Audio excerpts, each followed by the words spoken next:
Hello दोस्तों, welcome to virus classes. हम आपको डिस्कस कर रहे थे डाइजेशन एंड एब्जॉर्प्शन, जिसमें हम आपको लास्ट का चैप्टर पढ़ाने वाले थे। एब्जॉर्प्शन ऑफ फूड पढ़ाना था और डिसऑर्डर पढ़ाना था। आइए चलिए आगे बढ़ते हैं और डाइजेशन और एब्जॉर्प्शन को ख़त्म करते हैं। आगे इसके बाद ब्रीथिंग एक्सचेंज अगर चालू किए, सर्कुलेशन चालू किए, देखिए कौन सा चैप्टर स्टार्ट कर रहे हैं, जो होगा करेंगे। चलिए आइए स्टार्ट करते हैं। सबसे पहले देखिए absorption of food. Absorption of food कैसे होता है? एब्जॉर्प्शन ऑफ फूड की बात करें,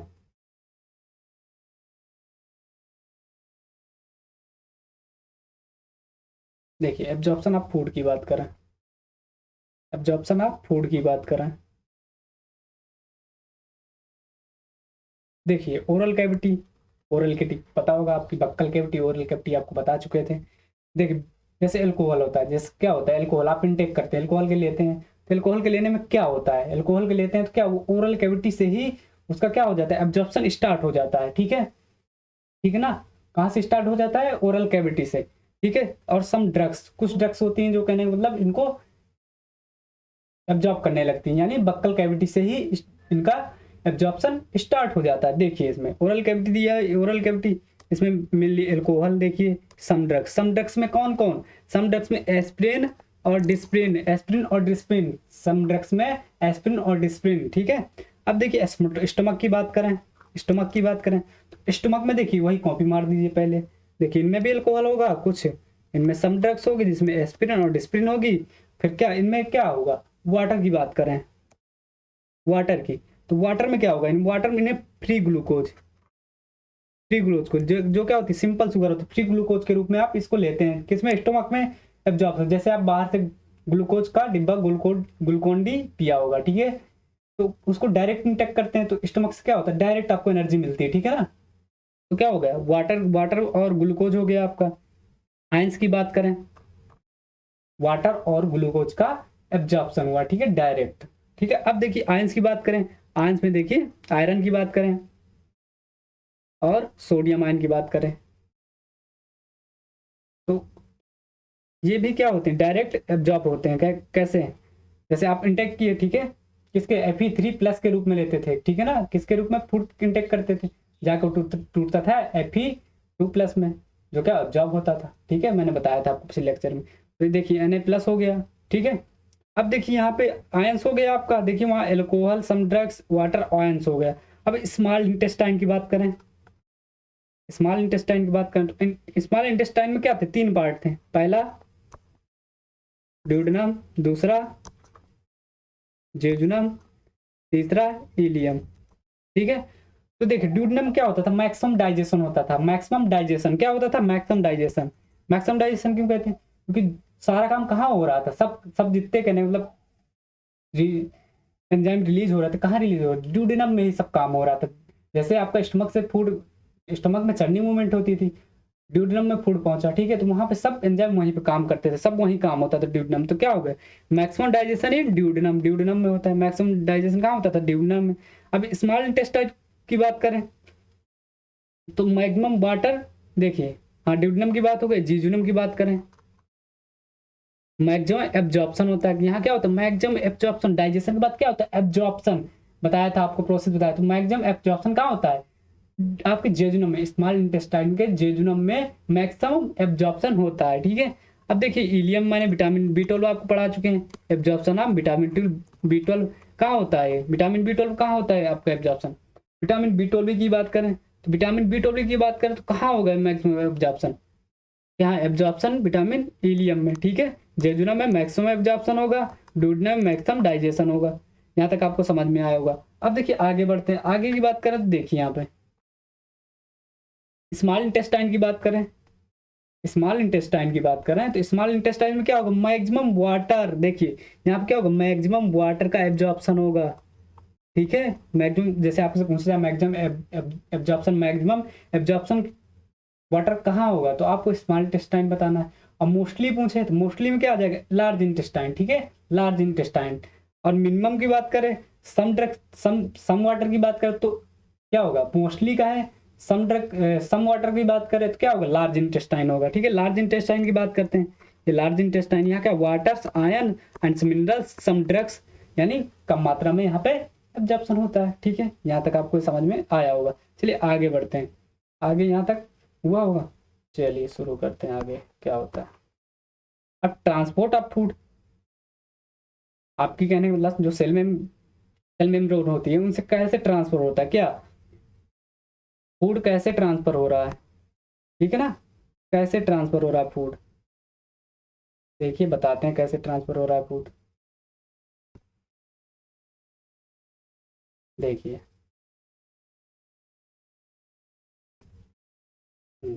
चलिए देखिए ट्रांसफर ऑफ फूड की बात करें, ये काम कहाँ होगा आपकी प्लाज्मा मेम्ब्रेन, जिसे प्लाज्मा लेमा भी बोलते हैं, सेल मेम्ब्रेन भी बोलते हैं, ठीक है ना। तो कहते हैं मतलब ये यहाँ क्या होगा, जैसे देखिए दो सोडियम है, सोडियम देखिए जो सोडियम होते हैं, ठीक है, सोडियम सोडियम क्या करते हैं, प्राइमरी एक्टिव ट्रांसपोर्ट करते हैं। पहले एक्टिव पैसिव बता देते हैं अब क्या ट्रांसफर हो। एक्टिव का मतलब होता है एटीपी खर्च होगी, यहाँ पे क्या होगी, एटीपी खर्च होगी, ठीक है।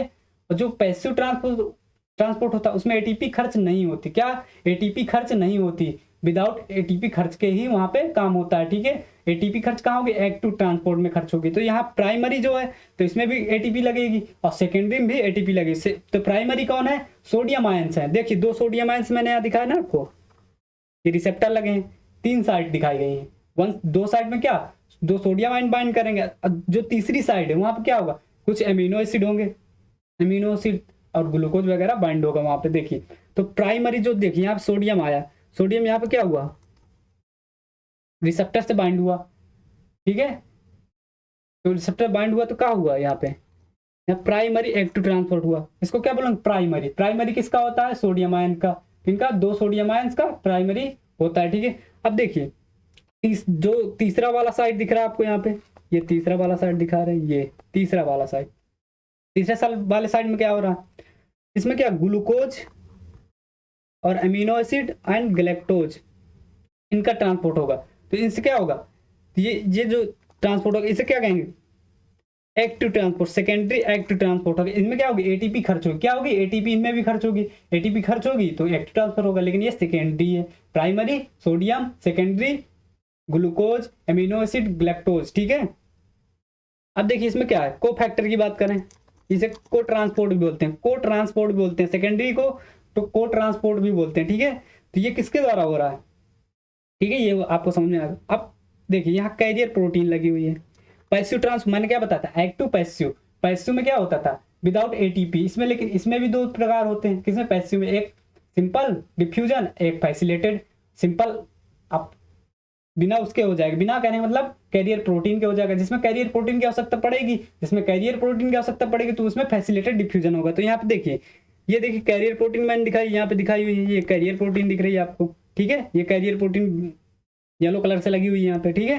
तो ये क्या कर रही है, ग्लूकोज, एमिनो एसिड और फ्रक्टोज को क्या कर रही है, यहाँ से ट्रांसफर कर रही है विदाउट क्या, विदाउट एटीपी। इसे क्या बोलते हैं, फैसिलेटेड ट्रांसपोर्ट बोलते हैं, विदाउट एटीपी, ठीक है, विदाउट एटीपी। अब देखिए यहाँ पे देखिए, अब यहाँ ग्लूकोज, एमिनो एसिड और लिपिड की बात करें, लिपिड की, तो ये सिंपल डिफ्यूजन से काम हो रहा है। कैसे सिंपल डिफ्यूजन से काम हो रहा है, ठीक है। ये आपकी मेम्ब्रेन है, यहाँ पे देखिए मेम्ब्रेन है, ठीक है ना, इसको देख लेना है आप, ये मेम्ब्रेन है आपकी, ठीक है ना। यहाँ पे क्या simple diffusion without ATP, without ATP बताए थे ना पैसिव के दो, वहां सिंपल और फैसिलेटेड। फैसिलेटेड किसमें होगा, कैरियर प्रोटीन होगी, अब विदाउट कैरियर प्रोटीन होगी तो सिंपल होगा, और जिसमें क्या होगा विदाउट एटीपी होगा। एक्टिव में एटीपी की जरूरत पड़ेगी, प्राइमरी होगी तो उसमें भी एटीपी की जरूरत पड़ेगी, सेकेंडरी उसमें भी एटीपी की जरूरत पड़ेगी। अब देखिए वाटर की बात करते हैं, वाटर में क्या होगा, वाटर कैसे आजमोसिस से होता है, आजमोसिस पढ़ा होगा आप, किसमिस का उदाहरण लेके पढ़ चुके होंगे, ठीक है ना। अब देखिए यहाँ पे आयंस की बात करें, आयंस की बात करें तो देखिए पॉजिटिव आयन होंगे, निगेटिव आयन होंगे। जो पॉजिटिव आयन होंगे वो क्या होंगे, प्राइमरी एक्टिव ट्रांसपोर्ट होगा। प्राइमरी आयंस क्या करते हैं, पॉजिटिव आयंस जो होते हैं वो प्राइमरी एक्टिव आयंस होते हैं, और जबकि निगेटिव आयन पैसिव ट्रांसपोर्ट होता है जो विदाउट एटीपी होता है। इनमें प्राइमरी एक्टिव क्या होगा, एटीपी की जरूरत पड़ेगी। यहाँ सोडियम आयन है, यहाँ कैल्शियम आयन है, यहाँ पे देखिए यहाँ बाइकार्बोनेट और क्लोराइड की बात करें, क्लोराइड आयन की, तो क्या होगा यहाँ पैसिव ट्रांसपोर्ट होगा, क्लोराइड आयन और बाइकार्बोनेट क्या होगा, पैसिव ट्रांसपोर्ट होगा, ठीक है। जबकि प्राइमरी एक्टिव ट्रांसपोर्ट की क्या होगा, पॉजिटिव पॉजिटिव का होगा, ठीक है। अब देखिए यहाँ पे मैंने ये बताया, अब देखिए इसमें देखिए कॉमन बात एक, अगर आपसे पूछ लिया ग्लूकोज, ग्लूकोज, ग्लूकोज। तो तीनों किसमें किसमें हो रहा? ग्लूकोज क्या है आपका सेकेंडरी। जैसे पूछ लिया ग्लूकोज का ट्रांसपोर्ट आपका किसमें हो रहा? तो सेकेंडरी में हो रहा, ठीक है, फैसिलिटेटेड डिफ्यूजन हो रहा, और कौन सा सिंपल हो रहा, ठीक है, तीनों में हो रहा। और कहाँ नहीं होगा? प्राइमरी एक्टिव में नहीं होगा। प्राइमरी में सोडियम आयन, 2 सोडियम आयन का ही होगा, ठीक है। अब आपसे पूछ लिया जाए इनमें मेन क्या है काम सेकेंडरी एक्टिव ट्रांसपोर्ट का, तो मेन ग्लैक्टोज। यहाँ पे क्या है? मेन क्या है? ग्लैक्टोज। ये ग्लैक्टोज मेन है, ठीक है, इसमें ग्लैक्टोज मेन है। अब जैसे आपको फैसिलेटेड की बात करें, फैसिलेटेड विदाउट एटीपी दे दे कैरियर प्रोटीन, तो आपको यहाँ फ्रेक्टोज की बात करेगा। किसकी? फ्रेक्टोज की बात करेगा। किसकी बात करेगा? फ्रेक्टोज की बात करेगा। इसी तरह बात की जाए सिंपल डिफ्यूजन में, तो इसमें क्या होगा? लिपिड आएगा। क्या आएगा? लिपिड, ठीक है। यहाँ तक आपको समझ में आया होगा। चलिए आगे बढ़ते हैं।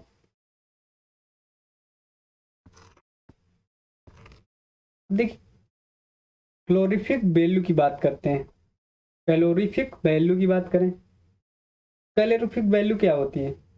जैसे आपकी बॉडी है, बॉडी के अंदर क्या फिजियोलॉजिकल वैल्यूम की बात कर रहा है। किसकी? आपकी खाने की। किसकी बात कर रहा है? खाने की बात कर रहा है। खाने की बात कर रहा है, ठीक है ना। किसकी बात कर रहा है? खाने की बात कर रहा है आपके। देखिए यहाँ पे ये फूड है। क्या है? फूड, ठीक है। फूड, फूड कैसे इंटेक करते हैं? फैट के रूप में लेते हैं आप, पहली बात तो। फिर दूसरा प्रोटीन के रूप में लेते हैं। किसके रूप में? प्रोटीन के रूप में। तीसरा कार्बोहाइड्रेट के रूप में लेते हैं। तीसरा कार्बोहाइड्रेट के रूप में लेते हैं। किसके रूप में? कार्बोहाइड्रेट के रूप में लेते हैं और फैट के रूप में लेते हैं। जैसे फिजियोलॉजिकल की बात करें इन बॉडी में आपके बॉडी में बात करें, तो बॉडी में देखिए इसकी वैल्यू कैसी दी हुई है? ग्राम में, किलो कैलोरी ग्राम में। तो फैट कितना? 9.0 किलो कैलोरी ग्राम, ठीक है। अब प्रोटीन की बात करें 4.0 किलो कैलोरी ग्राम में दिया पर ग्राम, ठीक है। अब 4.0 किलो कैलोरी पर ग्राम दिया। अब देखिए किसी मशीन में, ठीक है, कोई मशीन हो, ठीक है, ग्रॉस वैल्यू कैसे निकालते? ग्रॉस वैल्यू निकालेंगे मशीन में डाल के, एग्जैक्ट वैल्यू निकालेंगे। क्या निकालेंगे? Exact value. तो एग्जैक्ट वैल्यू जब ग्रॉस वैल्यू, एग्जैक्ट वैल्यू क्या होती है? ग्रॉस वैल्यू होती है, ठीक है। तो इसमें क्या होगा? एग्जैक्ट वैल्यू की बात करें 9.45 किलो कैलोरी ग्राम, क्या फैट। प्रोटीन की बात करें 5.65 किलो कैलोरी ग्राम, ठीक है। और तीसरी कार्बोहाइड्रेट की बात करें तो 4.10 किलो कैलोरी ग्राम। ये आपको याद रखना है, ठीक है। यहाँ तक आपको समझ में आया होगा। चलिए आगे देखते हैं।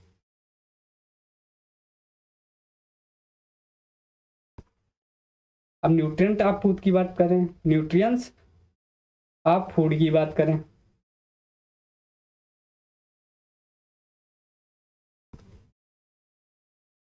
देखिए यहाँ न्यूट्रिएंट्स आप फूड की बात करें, न्यूट्रिएंट्स आप फूड की बात करेंगे तो देखिए यहाँ पे, ठीक है, इसमें क्या होंगे? पहले माइक्रो न्यूट्रिएंट होंगे और एक माइक्रो होंगे। पहला माइक्रो, दूसरा माइक्रो। माइक्रो क्या बोलते हैं? Proximate principal. क्या बोलते हैं? प्रोक्सिमेट प्रिंसिपल बोलते हैं।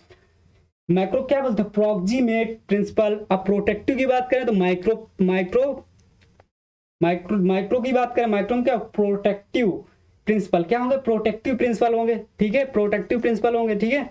इसमें क्या होगा? देख विटामिन और मिनरल, जैसे आप ड्राई फ्रूट ले रहे हैं तो क्या एनर्जी आपको प्रोटेक्टिव फॉर्म में मिलेगी? क्या प्रोटेक्टिव फॉर्म में मिलेगी, ठीक है। अब जैसे कहने मतलब बाहर की बात करें, बाहर से जैसे आपको मिलती है ऑयल्स गोली, ठीक है, ऑयल्स की टैबलेट्स आती हैं कई खाने वाली फैट की, ठीक है। तो आप वो खा रहे तो वो क्या? प्रोटेक्टिव इन प्रिंसिपल की होंगी। और क्या करेंगे? Provide protection. ये क्या प्रोवाइड करेंगे? प्रोटेक्शन प्रोवाइड करेंगे। अब माइक्रो की बात करें तो प्रोक्सिमेट प्रिंसिपल है, ये प्रोवाइड एनर्जी, एनर्जी को प्रोवाइड करें। एनर्जी कौन देगा? कार्बोहाइड्रेट देगा, ठीक है, प्रोटीन देगा, फैट देगा। जो क्या आप जैसे फूड इंटेक करेंगे तो उनसे क्या होती है? प्रोक्सिमल प्रिंसिपल का पता चलता है। प्रोटेक्टिव जो बाहर से कहने मतलब आप लेते हैं विटामिन वगैरह, ड्राई फ्रूट हो गया आपका, ठीक है। और कहने मतलब ऑयल की बात करें, जैसे इसमें देखिए फैट लिखा है ना, जैसे मेडिसिन आती है उनमें क्या होता है? फैट होता है, फैट की मेडिसिन आती है। अगर वो खाएंगे तो क्या होगा? ऑयली। तो वो क्या होगा? प्रोटेक्शन काम करेंगे, ना कि प्रोक्सिमेट प्रिंसिपल, ठीक है। अब आगे बढ़ते हैं, यहाँ तक हो गया होगा। चलिए डिसऑर्डर की बात करें, डाइजेस्टिव सिस्टम डिसऑर्डर की बात करें, देखिए वहां तक आपका वो एब्जॉर्प्शन पूरा हो गया। डाइजेशन की बात करें तो देखिए ये क्या होता है? डिसऑर्डर होता है क्या? बैक्टीरियल और वायरल इन्फेक्शन होता है। बैक्टीरियल और जीवाणु और विषाणु का वायरल इन्फेक्शन होता है, ठीक है। पहली बात तो ये है, ठीक है। इसमें देखिए इसमें क्या लिखा है? Inflammation of the intestinal tract. Intestinal tract में most common of the element due to bacterial vial और वायरल इन्फेक्शन, ठीक है। और देखिए the infection are also caused by them parasite, कुछ पैरासाइट भी होते हैं, पैरासाइट, पैरासाइट अभी तक नहीं आए, क्वेश्चन में आ सकते हैं, ठीक है। क्या इंटेस्टाइन लाइक, जैसे कैसे टैप वर्म की बात करें, पहला क्या है टैप वर्म, पहला टैप वर्म, दूसरा राउंड वर्म, तीसरा थ्रेड वर्म, चौथा हुक वर्म, पांचवा पिन वर्म। पहला टैप वर्म, टैप वर्म के बाद राउंड वर्म, फिर थ्रेड वर्म, थ्रेड वर्म बाद हुक वर्म और पिन वर्म, ठीक है। ये बन सकता है, पैरासाइट पूछ सकता है, ठीक है, डिसऑर्डर में। अब ज्वाइंटिस की बात करें, ज्वाइंटिस कैसे होता है, क्या इसमें सबसे पहले क्या होता है, लीवर अफेक्टेड होता है, आपका क्या होता है, लीवर अफेक्टेड होता है। इसमें क्या होता है, स्किन और इज कैसी होती है, turn yellow due to deposition of bile pigment. Bile pigment deposition क्या हो जाता है, आपका क्या होता है, आपको ज्वाइंटिस हो जाता है। ज्वाइंटिस क्या है, पीलिया होती है, पीलिया हो जाती है, ठीक है। अब देखिए बाइल पिगमेंट क्या होता है, बाइल पिगमेंट मैंने आपको बताया था, हीमोग्लोबिन जब टूटता है, ब्रेक डाउन ऑफ, देखिए from break down of haemoglobin, जब हीमोग्लोबिन टूटता है, ठीक है, दो पार्ट में, हीम और ग्लोबुलिन। ग्लोबुलिन क्या होती है, प्रोटीन होती है, प्रोटीन डाइजेस्ट हो जाती है, ठीक है। और हीम आपका क्या होता है, टॉक्सिक होता है, टॉक्सिक होता है तो उसमें क्या होगा, ग्लूबिन होगा, है ब्लूवर्डिन होगा, ब्लूबिन होगा, तो वो क्या करेंगे, वो क्या थे आपके बाइल पिगमेंट थे, बाइल पिगमेंट, ठीक है। तो उनसे क्या होता था, जो आपको फिसर निकलता था येलो कलर का, वो नहीं निकलेगा, वहीं एब्जॉर्ब हो जाएगा येलो कलर, ठीक है।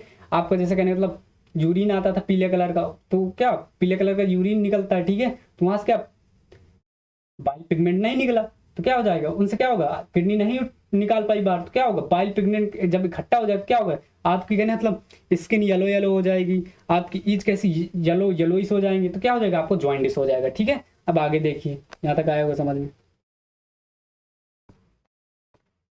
अब डायरिया की बात करें, डायरिया क्या होता है, डायरिया पेट में मरोड़ का होना, क्या पेट में मरोड़ का होना, पेट में मरोड़ का होना, जैसे कहने लगा आपने खाना खाया, ठीक है, डायरिया हो गया, आपके पेट में बहुत तेज दर्द हुआ, बहुत तेज दर्द हुआ पेट में आपके, बहुत तेज, ठीक है। तो कहने मतलब दर्द हुआ, लेकिन कहने मतलब वो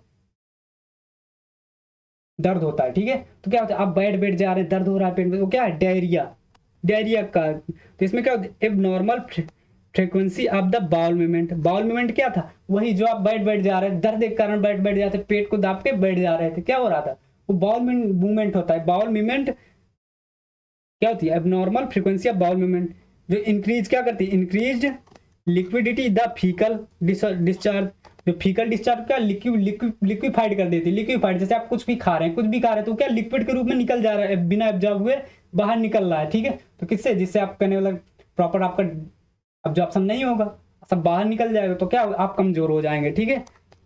जिसे कहते हैं diarrhoea, reduce the absorption of food, क्या होगा, एब्जॉर्प्शन आप फूड नहीं कर पाओगे तो क्या डायरिया हो जाएगा आपको।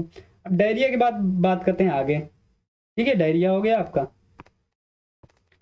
कॉन्स्टिपेशन की बात करते हैं, कॉन्स्टिपेशन तो कॉन्स्टिपेशन क्या है, देखिए कॉन्स्टिपेशन की बात करें तो ये क्या है, faeces are returned, faeces are returned within the colon, colon क्या होगा आपका, इसका क्या हो जाएगा, फंस जाएगा, क्या होगा, यानी कहने गाढ़ा, कहने वाला गाढ़े टाइप का हो जाएगा। कॉन्स्टिपेशन क्या है, जैसे आप कहने मतलब जा रहे हैं, क्या जा रहे हैं, ठीक है, लेटरिन में जा रहे हैं, नहीं आपको नहीं हो रही, नहीं हो रही, नहीं हो रही, नहीं हो रही, नहीं हो रही, ठीक है, तो क्या होगा, कॉन्स्टिपेशन हो गया आपको, ठीक है। कहने मतलब एकदम टाइट सा, कहने मतलब चक्कर से क्या आपकी लार्ज इंटेस्टाइन क्या कर देती है, उसको चिपका लेती है, एकदम चिपका लेती है, गाढ़ा कर देती है, ठीक है, आपके क्योंकि फिसर को, ठीक है, बाहर नहीं निकलता, जिसके कारण उसमें क्या होगा, उसमें इन्फेक्शन होगा, फिर अगर नहीं निकलेगा बाहर तो क्या होगा, तो bowel movement of the occur irregularly, क्या होगा, इरेगुलर होगा, यहाँ पे इरेगुलर, यहाँ ध्यान देना, बाउल मूवमेंट ऑफ द वहां क्या था, वहां पे देखिए मूवमेंट था, ठीक है, कैसा था, फ्रिक्वेंटली, यहाँ इरेगुलरली है, ठीक है। Prolong constant lead the haemorrhoid, long long क्या होता है, लॉन्ग लॉन्ग हीमोरॉइड, क्या हीमोरॉइड देखिए, जो enlargement of the rectal vein, आप क्या होती है, आपके रेक्टम क्या होती है, रेक्टल वेन्स पाई जाती है, क्या हो जाती है, देखिए यहाँ पे, ये आपका लार्ज इंटेस्टाइन है, ठीक है, ये देखिए दिखाया, क्या लार्ज इंटेस्टाइन है आपका, ठीक है, क्या लार्ज इंटेस्टाइन है आपका, ठीक है। इसमें क्या हो रहा है, यहाँ पे रेक्टल वेन होती है आपकी बाहर, क्या होती है, रेक्टल्स वेन होती है, रेक्टल वेन्स क्या करती हैं यहाँ पे, पहले बाहर रहती है ऐसे, ठीक है, रेक्टम के, अभी अंदर अंदर घुस जाएंगे, क्या अंदर, रेक्टल वेन्स, ठीक है, जिसे क्या बोलते हैं, पाइल्स बोलते हैं, क्या हो जाता है, पाइल्स, ठीक है। तो ये जब फिसर आता है यहाँ पे, कहने का मतलब फिसर फिसर तो निकल नहीं रहा, तो क्या होगा, कॉन्स्टिपेशन हो गया, ठीक है। अब हीमोराइड का ये जो आपका निकल रहा है, कहने मतलब फीसद मल निकल रहा है, मल निकल रहा है तो क्या होगा, इनको तोड़ते हुए निकलेगा बाहर, तो क्या निकलेगा, ब्लड निकलेगा, ब्लड के साथ क्या निकलेगा, फिजर आपका, तो इसको क्या बोलते हैं, हीमोरॉइड बोलते हैं। क्या बोलते हैं, हीमोरॉइड बोलते हैं। Enlargement of the rectal when, क्या हो जाता है, रेक्टल, जिन्हें क्या बोलते हैं, पाइल्स बोलते हैं आप, ठीक है। यहाँ से फिर जब फिसर निकलेगा तो ब्लड के साथ निकलेगा, इसे हीमोरॉइड बोलते हैं। चलिए यहाँ तक आपको समझ में आया होगा। अब आगे बढ़ते हैं। अब बात करें वोमेटिंग की, वोमेटिंग की बात करें, वोमेटिंग का ये क्या, कहाँ से कंट्रोल था, ब्रेन से। आपके कहाँ से कंट्रोल था, ब्रेन से। ब्रेन में कहा, मेडुला ओब्लंगेटा से। देखिए nausea of the proceed vomiting, ये देखिए nausea proceed of the vomiting. Nauseam क्या, आपका जी में चलाना, क्या जी में चलाता है, जैसे आप ट्रेन में बैठे होंगे, ट्रेन से एक अजीब प्रकार की गैस निकलती है, जिससे कई लोग होते हैं जो कहने मतलब उनको दिक्कत होती है, ठीक है, उस गैस से। तो क्या होता है, उनको वोमिटिंग होती है। कहाँ से, ब्रेन से। आपके ब्रेन से। ब्रेन क्या करता है, ब्रेन में मेडुला ओब्लंगेटा होता है, आपका मेडुला ओब्लंगेटा होता है, ठीक है। ये देखिए, ये ब्रेन दिखाया मैंने, ये मेडुला ओब्लंगेटा दिखाया, ठीक है। तो आपके ब्रेन में मेडुला ओब्लंगेटा होता है, जो क्या करता है, रिफ्लेक्स एक्शन करता है। रिफ्लेक्स क्या, आपके यानी अपोजिट डायरेक्शन क्या कहते हैं, रिफ्लेक्स करता है, यानी आपके स्टमक से इंजेक्शन बाहर करता है, वोमिटिंग मुंह से आपके वोमिटिंग होती है। क्या होती है, इंजेक्शन, इंजेक्शन ऑफ स्टमक, क्या होता है, इंजेक्शन ऑफ स्टमक, क्या हो, reflex action, vomiting centre medulla oblongata. Vomiting centre क्या है, मेडुला ओब्लंगेटा, ब्रेन का पार्ट है मेडुला ओब्लंगेटा, क्या है, वोमिटिंग सेंटर, जिसमें क्या रिफ्लेक्स एक्शन होगा, यानी विपरीत। जैसे आपने खाना खाया, अंदर गया, तो आप कहने मतलब आपका नोजी हो गया, आपको जी मिचला रहा, तो क्या होगा, आपकी वोमिटिंग होगी, कहाँ से, ये ब्रेन आपका करवाएगा वोमिटिंग, ठीक है। यहाँ तक आपको समझ में आया होगा, क्या ये वोमिटिंग हो गई। चलिए आगे देखते हैं। इंडाइजेशन की बात करें, इंडाइजेशन क्या होता है, देखिए in this condition the food not properly digest leading to the feeling fullness. जैसे इंडाइजेशन होगा तो आपका पेट कैसा, फुलनेस महसूस करेगा, यानी आपका पेट भरा भरा होगा, ठीक है। इससे क्या होता है, इन एडुकेट एंजाइम, आपके एंजाइम क्या होंगे, नहीं रिलीज, डाइजेस्टिव एंजाइम नहीं रिलीज हो रहे, ठीक है। तो क्या होगा, इंडाइजेशन होगा आपका। और दूसरा एंजाइटी, जैसे आप बहुत टेंशन, एंजाइम सिक्रीशन एडुकेट होगा। एंजाइटी की बात करें, एंजाइटी क्या, आप बहुत ही टेंशन में, खाना खा रहे हैं, खाना खा रहे हैं, तो एंजाइम कहाँ से रिलीज होगी, टेंशन में, बहुत टेंशन में आप, तो क्या होगा, एंजाइटी होगी, तो क्या इंडाइजेशन की प्रॉब्लम होगी। फूड पॉइजनिंग हो सकती है आपको, फूड पॉइजनिंग से हो सकता है आपको इंडाइजेशन, ठीक है। यानी फूड, कई प्रकार का फूड होता है, फूड पॉइजनिंग वही है, ठीक है ना, बेकार फूड। और ओवर ईटिंग की बात करें, जैसे आप जितना खाना खाना चाहिए, आप 5 रोटी खानी तो 5 रोटी खानी, आपने 10 खा ली तो क्या होगी, ओवर ईटिंग कर ली। ओवर ईटिंग करेंगे तो इंडाइजेशन के शिकार होंगे आप।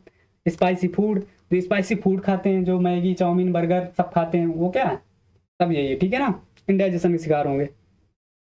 अब देखिए परगेटिव्स की बात करें, परगेटिव्स की बात करें, परगेटिव्स क्या होता है, जुलाब होता है। जो देखिए पहले बात करें, परगेटिव्स क्या होता है, एक तरह का जुलाब होता है। इसको मान ली कॉन्स्टिपेशन की बात करें सीधा, जैसे कॉन्स्टिपेशन हुआ, जुलाब हुआ, ठीक है। कॉन्स्टिपेशन की बात करें तो कॉन्स्टिपेशन में क्या होता है, कहने मतलब आपका फिसर क्या, रुक जाता है, ठीक है, बाहर नहीं निकलता, ठीक है ना, गाढ़ा गाढ़ा बिल्कुल एकदम सड़ जाता है, गाढ़ा गाढ़ा हो जाता है, ठीक है। अब कॉन्स्टेंट बुढ़ापे में ये काम क्या होता है आपको, परगेटिव्स की बात कर रहे हैं, एनीमा होता है, किसमें, बुढ़ापे में क्या होता है, एनीमा हो जाता है, कई लोगों को एनीमा हो जाता है। एनीमा की बात करें तो एनीमा का है, एक पाइप होती है, ठीक है, पाइप, जिसका काम क्या होता है, जिसका काम होता है यार, देखिए पाइप होती है जिसका काम होता है क्या, उसमें कहने मतलब उस पाइप में सोल्यूशन भरा होता है, जिससे क्या होता है, आपके एनस में इंटर कराते हैं क्या, उस सॉल्यूशन को एनस में, ठीक है। तो वो क्या करता है, आपके मल को जो जमा हुआ है उसको क्या करता है, बाहर निकालता है, बाहर फेंक देता है, ठीक है, बाहर फेंक देता है। ये आपका ये पता चला जुलाब क्या, ठीक है। आपको जमाल घोटा पता होगा, जमाल घोटा से क्या होता है, पिला दो, खूब किया होगा एक्सपेरिमेंट, ऐसा नहीं कि ना किया हो किसी ने, ठीक है। अब देखिए बात करते हैं यहाँ पे, यहाँ परगेटिव्स की बात करते हैं, एमजीआई की बात करें, contain purgatives stimulate intestinal peristalsis and elution of fluid, equation of fluid fishes, ठीक है। इसमें क्या होगा, इसमें देखिए जैसे आप समुद्र में हैं, ठीक है, आपकी बात करें, किसी की बात करें, कोई व्यक्ति है जो क्या समुद्र में है, ठीक है, उसे क्या हो गया, डिहाइड्रेशन हो गया, डिहाइड्रेशन हो गया, क्या हो गया, डिहाइड्रेशन हो गया, डिहाइड्रेशन हो गया उसे। तो अब उसे पानी प्यास लगी, अगर वो अब उसको इसके उसके शरीर में डिहाइड्रेशन हो गया, ना कि गट में। डिहाइड्रेशन के कहाँ होता है, शरीर में होता है, ठीक है। तो अब क्या, वो डिहाइड्रेशन हो गया उसे, अब उसे पानी प्यास लग रही, अगर वो सी वाटर को इनटेक करेगा तो उसमें क्या होंगे, सॉल्ट होंगे, Mg+ आयन होंगे। अगर वो इनटेक कर लेगा उसे तो क्या हो जाएगा, और डिहाइड्रेशन शिकार हो जाएगा, और डिहाइड्रेशन शिकार हो गया तो खत्म उसकी कहानी, वहीं खत्म। ठीक है, अब देखिए तो वो क्या कर सकता है, उसमें उसमें वो एक चीज कर सकता है क्या, उसमें ये कर सकता है, या तो कहने का मतलब बारिश का पानी होता है, बारिश का पानी उसे वो तो इंटेक कर ले, या तो यूरिन को इंटेक कर ले, तो कहने का मतलब क्या डिहाइड्रेशन से बच जाएगा, तो आदमी व्यक्ति बच जाएगा। यही है क्या, पैरागेटिव्स यही है। एमजीआईन्स कंटेन, देखिए यहाँ पे MGIs containing purgative stimulate intestinal peristalsis and the equation of fluid fishes. तो क्या होता है, अगर ये जो जो कहने वाला एम जी आयंस है, साल्ट है, ठीक है, आपने सी वाटर में ले लिया, ठीक है, सी वाटर कहने का मतलब जब आदमी निपट जाता है ना, कहने का मतलब क्यों निपटता है, देखिए बता, सी वाटर इंटेक किया, उसमें क्या होंगे, M G plus salt ion होंगे, ठीक है, तो क्या इंटेस्टाइन से क्या, इंटेस्टाइन से क्या करेंगे, इंटेस्टाइन में जब पहुंचेंगे तो और बॉडी से, आपके बॉडी से क्या वाटर को और निकाल लेंगे बाहर, और क्या करेंगे, बाहर फेंक देंगे, फिशेस के रूप में बाहर फेंक देंगे, जिससे क्या होता है, इससे मृत्यु हो जाती है इंसान की। ठीक है, इसलिए सी वाटर को कहने का मतलब जैसे आपके शरीर में डिहाइड्रेशन और साल्ट और एमजी को जो क्या होते हैं डाइवैलेंट होते हैं, इनको निगलेक्ट करिए, इनको मत पीजिए, पी सकते हैं, ठीक है ना, इन्हें नहीं पी सकते। चलिए आगे देखते हैं, यहाँ तक आपको समझ में आया होगा, पायरेटिव समझ में आ गया होगा।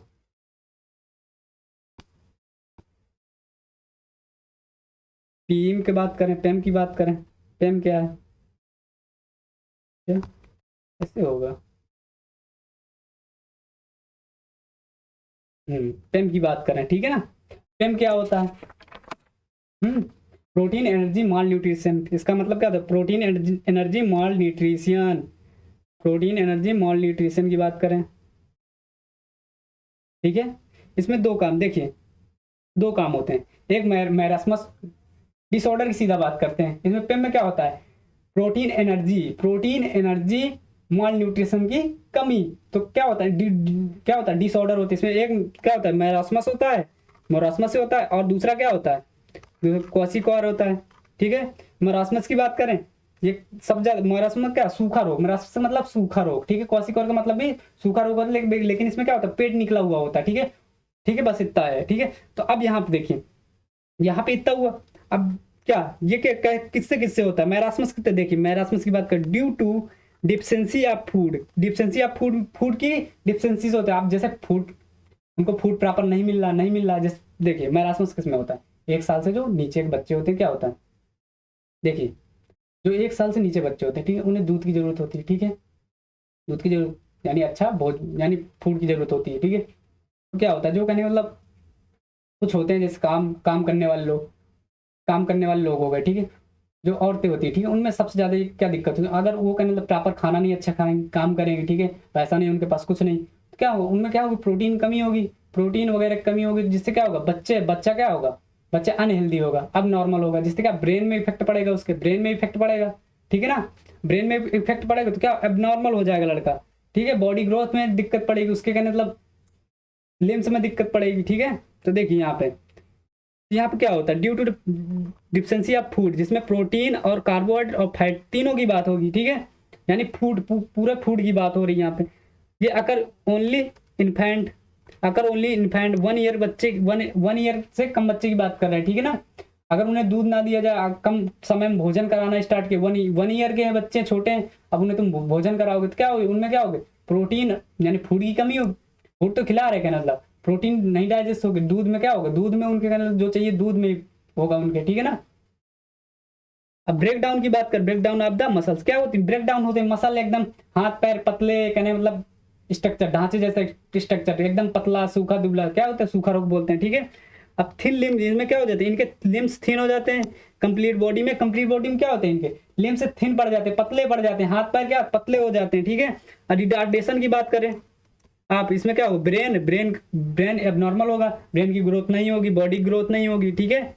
इनमें क्या होगा, ओडीमा क्या अपसेंट होता है, इनमें ओडीमा अपसेंट होता है, किनमें, इनमें ओडीमा अपसेंट होता है, मैरास्मस से ओडीमा अपसेंट होता है, ठीक है। अब कोशिकोर की बात करें, कोशिकोर में देखिए, कोशिकोर की बात करें,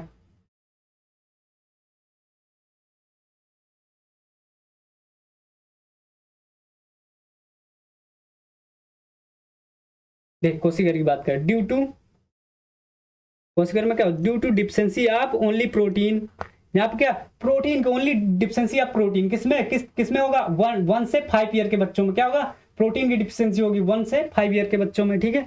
अकर in children in 1 to 5 year, ठीक है। इनमें क्या होगा break down of the muscles, इनके जो लिम्स होंगे क्या होंगे ब्रेक डाउन होंगे, इनके मसल क्या ब्रेक डाउन हो जाएंगे, क्या होंगे लिम्स पतले हो जाएंगे, हाथ पैर पतले हो जाएंगे, पेट फूला हुआ हो जाएगा, पेट फूला हुआ तो क्या होगा ओडीमा प्रेजेंट होगा, ओडीमा प्रेजेंट होगा, पेट फूला हुआ होगा तो क्या ओडीमा प्रेजेंट, थिन लिम्स ओनली, इनके लिम्स क्या होगा थिन हो जाएंगे, ओडीमा प्रेजेंट हो गए यहाँ पे, ठीक है। ओडीमा जिसमें क्या पेट फूल जाता है, ठीक है, पेट फूल जाता है कोशिका में, और जिसमें पेट नहीं फूलेगा, हाथ पैर पूरे कहने मतलब पतले हो गए, ठीक है, ढांचे जैसा स्ट्रक्चर हो जाएगा उसका, तो मेरास्मस हो गया, ठीक है।